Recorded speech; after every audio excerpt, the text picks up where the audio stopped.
Here is the thing everyone believes about the 2004 tsunami, that it came without warning. That on a bright, ordinary holiday morning, the sea simply rose up out of nowhere and took 250,000 people, and that whether you lived or died came down to one thing only: where you happened to be standing. No sirens, no alerts, pure, blind luck. And for almost every beach around the Indian Ocean that morning, that is exactly tragically true, but not for one of them. On one beach in Thailand, the tsunami was not a surprise at all. Somebody there saw it coming, minutes ahead, and cleared roughly 100 people off the sand before the water arrived.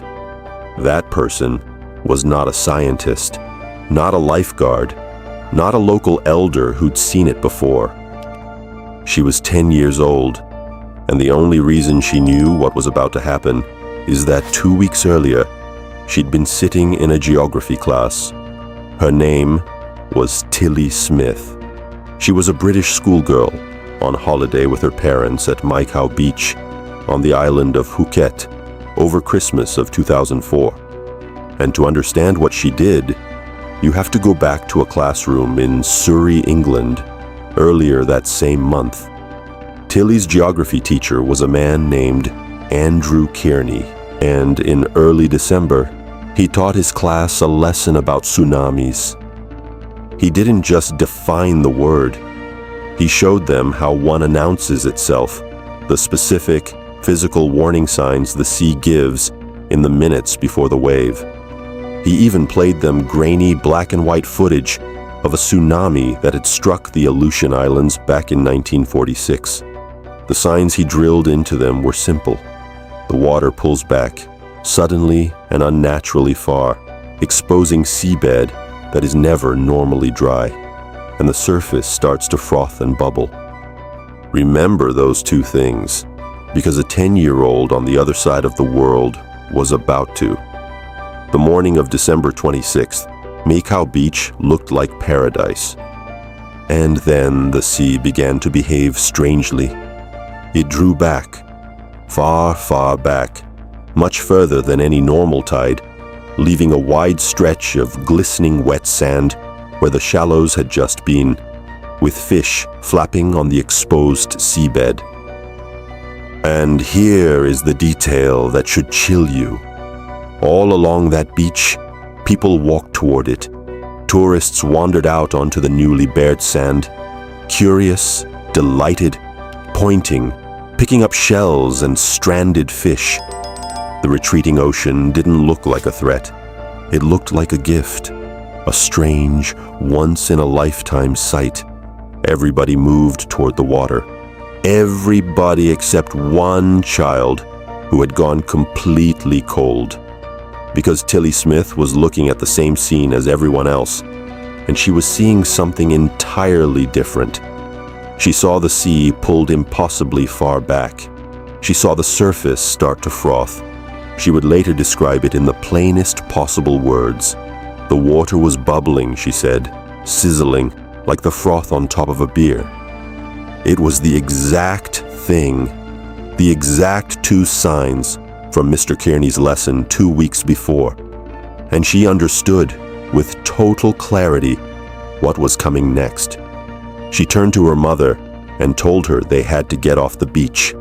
There was going to be a tsunami, and her parents, reasonably like any adult would, did not immediately believe their 10-year-old. So Tilly did the thing that actually saved lives that day. She did not back down. She insisted. She said, in effect, "I'm going. There is definitely going to be a tsunami," and she would not let it go until they listened. Her father alerted the staff at the hotel just off the beach, and the beach was cleared. People moved back and up to the higher floors of the building in the last few minutes before the wave hit. When it came, it was around 9 meters of water. Maikhao Beach was one of the only beaches on Phuket that recorded no deaths that day. roughly 100 people walked away from a stretch of sand that by every rule of that morning should have been a mass grave, because a 10-year-old refused to be ignored. And this is where the story turns into something bigger than one lucky beach. If a child overriding every adult on a beach with nothing but a half-remembered geography lesson is the kind of history you wish more people knew, take a second and hit that like button.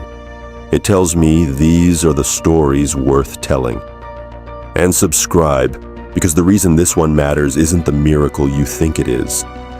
Stay with me, because Tilly Smith did not have a sixth sense. She did not get lucky.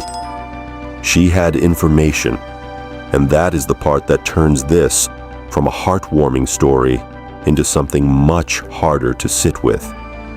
The sea pulled back exactly the same way on Maikhao Beach as it did on hundreds of other beaches across the Indian Ocean that morning.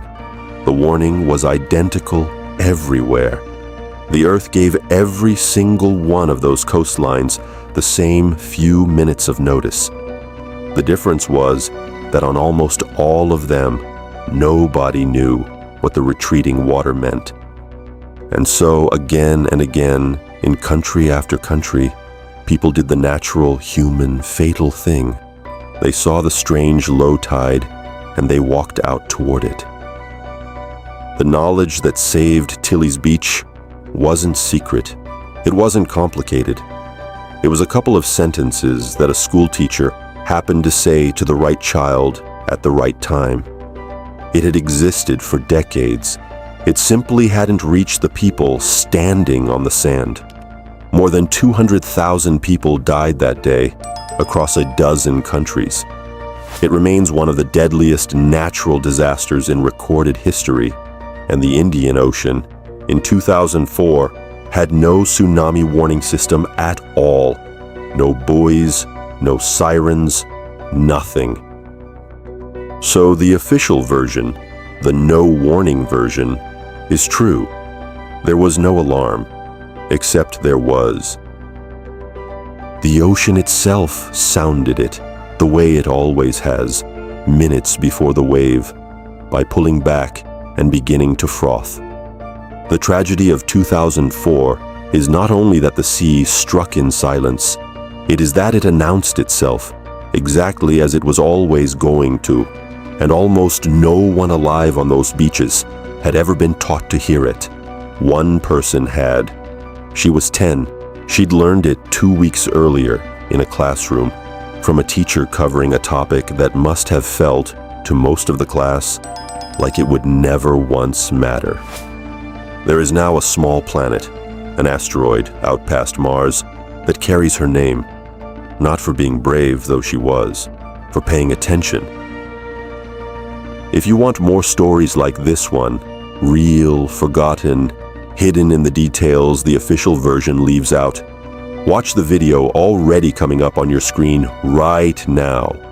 Here on It Sounds Like Fiction, but it's history, there's always one more secret waiting.